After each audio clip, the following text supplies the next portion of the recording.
Hello, Dinara. Hi, James. Welcome back, everybody. So today we're going to be looking at the past perfect. Okay? So new tense for us, Unit 15. Yeah, exactly. So it's a new tense we're looking at, Unit 15. To be honest, I think this one is fairly straightforward. So because the main thing is when you're talking about a point in the past and then you mention something that happened before that, you use the past perfect. That's basically how it works, but we'll go into more detail now. Exactly. So if we look at this example situation, so Sarah and Paul went to the same party last week, but they didn't see each other. Paul left the party at 10:30 and Sarah arrived at 11 o'clock. So when Sarah arrived at the party, Paul wasn't there, because he had gone home. And if we listen to that, had gone is the past perfect. So I, we, they, or you, or he, she, or it had. Okay. So, and gone, seen, finished, etc. So, and when you when we speak in spoken English, contractions are the norm. Okay. So everybody uses contractions regularly. Spoken English.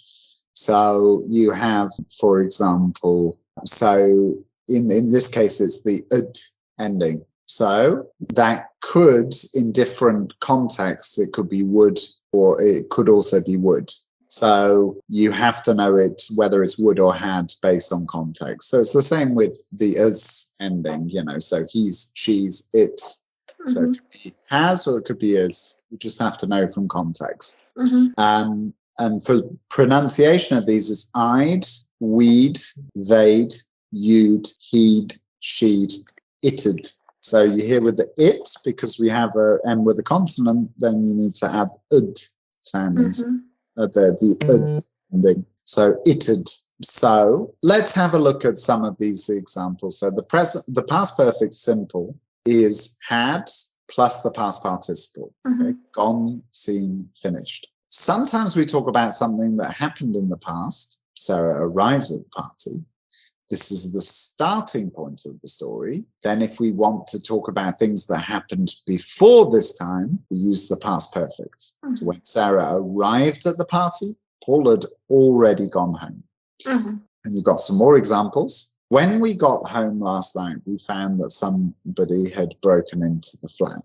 When Karen didn't come home to the cinema with us, she'd already seen the movie. At first, I thought I'd done the right thing, but I soon realized that I'd made a big mistake. The people sitting next to me on the plane were nervous. They hadn't flown before, or they'd never flown before. You can say either they hadn't flown before or they'd never flown before. Okay. So, for example, if we say Paul left home and Sarah arrived at the party. Yeah, so Paul had already left. So because before Sarah arrived at the party, Paul had already left. My question is different. So if we change a bit this sentence, for example, we write these two actions in sequence. For example, first Paul left and then Sarah came. Yeah, exactly. So in this case, it's okay. We can use in both cases possible. Yes, but if you're going at a point in the past, then forwards, then you just use past simple. Okay, but if we want to emphasize that something happened before past simple, we have to use past perfect. It took me some time. When I studied at school, it took me some time to understand past perfect. So it's a little bit tricky, but I personally think that it's slightly easier to explain than present perfect, to be honest. So, which we did last time, of course. So the thing is that it all depends on the context. So it depends on whether that point in the past is the only point you're discussing or the first point you're discussing in the past, or if it's just the starting point in the past, then you talk about something else that happened before, so for example, if I say something like, I slept very badly 2 nights ago, there I just use the past simple because there's no other reference point in the story. It's just I slept very badly 2 nights ago. But if I say the sentence, I was grumpy yesterday because I hadn't slept well the night before. So, and that one's because yesterday is the main point in the story, and then we go 1 point further back. I have another question. When we use would, we also say would, we'd, I'd, they'd. How not to confuse? Well, you know it from the context, basically. Oh, I'd go there if I could. I'd love to go there sometime. So there, if I say I'd love to go there sometime, we know that it's would. So you can't say I had love to go there sometime. Yeah, no. So as in, I'd love to go there sometime. Yes. So, you know, whereas if you'd say something like, you know, so after would, we use infinitive. Yeah, exactly. You know, so I'd love playing sports, you know, before I had my accident. So I'd love playing sports before I had my accident. That would be an example, you know, so, well, as in, or the other way around. So when I had my, so before my accident, I loved playing sports, you know, so it's, it depends on it just depends on the context. You know? Okay. So I'd love to go there sometime. I would have given you a present if I had known, you know, so there I'd have given you a present. So there we know it's also would. So you know it from context.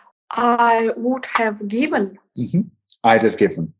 I'd have. So that one gets that one usually gets doubly contracted in speech, although we never write that. I'd have. Okay, I suppose it's another topic we will discuss in our next episode. That's double contraction. That's a different kettle of fish. Yeah. So it's you know, as in, but that's why you get like specific native speaker mistakes when it comes to those contractions, because the thing is that although it's a different topic, not to confuse everybody, these contractions are seen in many different parts of English. So you see them and they're often at the end of longer words, and you can invent new contractions if you want. So I remember when I was saying to a friend of mine, you know, so if our husband was going to do something afterwards, you know, so maybe he'll do it later, but I used his name, so I said maybe Mike will do it later, you know. So and she kept going, no, his name's Mike, not Michael. And I wasn't saying Michael, I was saying Mike. Oh, so you know, so you know, so it would be the same. I could say it with your name as well. So Dinara will give you a call later. You know, so Dinara, you know, so you know, so James Ull, you know, so we can use them a lot, but a specific native speaker mistake that's very common is should have. So when they write should and then the word of, and the reason why they write that is because should have, you know, so you're supposed to write it as should, then apostrophe VE, you know, that sounds quite similar to should have, you know, so should, you know, so people sort of start writing should of, and it looks really stupid when people write that, but see that, but some people do for that reason. So these contractions, but that's a bit of a different topic. But with the contractions, the answer is, you know, from context, so, as in whether it's would or had. Okay, for example, some simple mistakes I myself do with these constructions, and guys, it's okay, don't worry, you can have really high level of English as a non-native speaker and make mistakes. As native speakers, they also make mistakes, so Absolutely. it's okay, it's just part of life, let's say. Yeah, exactly. And language is a living, breathing entity. So the thing is that they, you know, so certain things that, you know, so just change with the language as well. So it also depends who you're speaking to. So the point is, as long as you're understood, it doesn't matter if you make mistakes. So yes. Misunderstanding, doesn't matter if you make mistakes, but you know, improving is always a good idea. Yes. It's non-stop every day in everything we do. Exactly. Okay. And here they are comparing present perfect and past perfect. Yeah, that's right. So have seen versus had seen. Remember with the present perfect that it's this tense that links the past with the present. Okay, so who is that woman? I've seen her before, but I can't remember where. So I've seen her before because at some point in my life, although I'm not sure where, I saw this woman. Okay, so I've seen her before at some point in the past. We aren't hungry. We've just had lunch. That's because that something that happened in the very recent past has a direct impact on the present. So therefore, we're not hungry. The house is dirty. They haven't cleaned it for weeks. So they haven't cleaned it for weeks. So again, something, so this is something that directly impacts the present. Okay, so the starting point is in the past. Now let's look at the past perfect examples of sentences with the same verbs. Okay, I wasn't sure who she was. I'd seen her before, but I couldn't remember where. So there you're talking about someone that you saw at a point in the past, and then we're talking about whether you'd seen her before. So we weren't hungry. We just had lunch. Again, we're talking about a reference point in the past, and then you go back further, slightly further into the past. Just a couple minutes, presumably, or, like 10, 15 minutes or so, or half an hour or an hour. But, yeah, it's going a step back in the past. The house was dirty. They hadn't cleaned it for weeks. Okay, clear. So here in past perfect, we know that we are talking about the past action. Yes. So, and it is not connected in any way with present. Okay, and here compare past simple and past perfect again, right? Exactly. So the past simple and the past perfect. So let's have a look at these examples. Was Tom there when you arrived? Yes, but he left soon afterwards. So the reason why we've done that is because when you arrived, that's the starting point, but then something happened after that. So you stick with the past simple. Kate wasn't at home when I phoned. She was at her mother's house. Simultaneously, something in the past it was. Yeah, exactly. So Kate wasn't at home when I phoned, and then we've got she was at her mother's house. So she was at her mother's house. It's just explaining that one particular moment in the past, where she was. But if we look at the past perfect examples, was Tom there when you arrived? No, he'd already left. Kate had just got home when I phoned. She'd been at her mother's house. Okay. So we're delving into points in the past that are further back in the past. And that's why. Okay, seems pretty clear. There is an interesting exercise. Number 15.2. Exactly. I find this exercise interesting. I remember doing something similar at school. So we arrived at work in the morning and found that somebody had broken into the office during the night. So we called the police. Okay? We arrived at work, starting point, found that somebody had broken into the office, and that was during the night. So that's a point further back in the past. We called the police. That's something that happened after the initial starting point. Okay? So you can see the real advantage with getting this tense right is that you can get more specific about the sequence of events. So it's in when things happened. Okay, and number 2, so we have Laura went out this morning. I rang her doorbell, and there was no answer. So these 3 actions, they happened one after another, and we need to use past perfect. I went to Laura's house this morning and rang her doorbell, but she had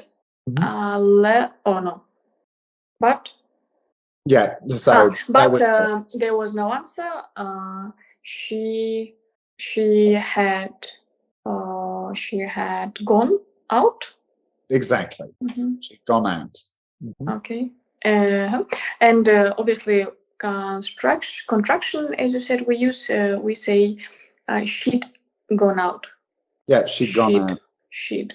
Very, very careful, guys. We need to say she'd, not she'd.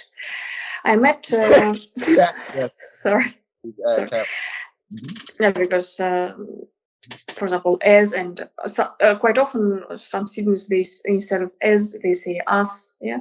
And obviously, so we still need to cover a lesson with pronunciation. I think it will be funny to make a video how sometimes if you say something a bit wrong, it can be a very funny situation. Yeah, absolutely. So I actually had a student earlier that was trying to say the word drawer, which is, somewhere where you keep, and accidentally, somewhere where you, in a cupboard or something where you keep your, whatever, so personal items or socks or books, like writing pads or something like that, whatever you might have, and accidentally said dwarf, which